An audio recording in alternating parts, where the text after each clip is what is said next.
Greetings. A few days ago, 11 Latin American countries, led by Brazil, announced that they would not effectively support any further emergency IMF financing for Greece. The warning came amid renewed concerns of a funding gap for Greece that could rise to $6.5 billion by 2015. The IMF has already identified the Greek bailout program as not fulfilling the aim of putting the country back on track as it was initially planned. This is certainly not news to the average Greek. Greece is in her sixth year of the Great Depression that has wiped out a good chunk of her economy and destroyed the family assets of millions of people. It is not really news that the Greek sovereign debt is not, repeat, not sustainable. It is not news that the infamous bailout concocted by the EU, the IMF and the ECB was actually a plan to save European bankers and not Greece. And it is not news that very little, if any, cash from these bailout funds has trickled down into the hands of the suffering Greeks and the so-called real Greek economy.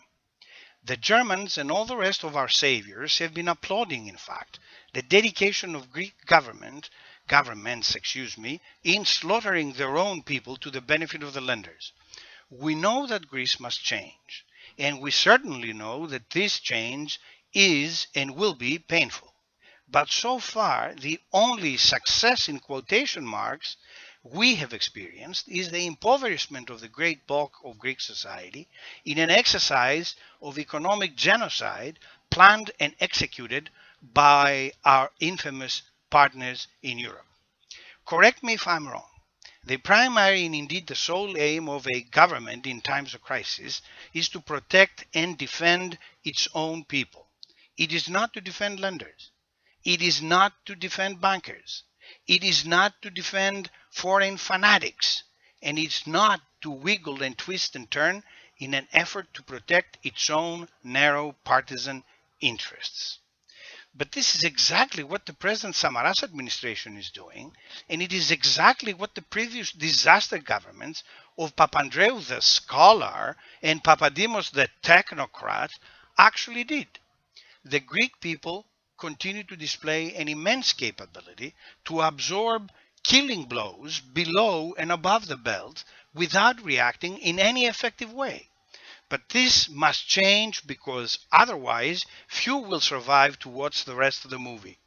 This is high time for all beyond the narrow circle of a corrupt political elite and their bosses in high places to realize the deadlock that is slowly choking Greece to death and take action. We are in need of a Greek spring that will declare the wish of the overwhelming Greek majority not to commit suicide by bailout.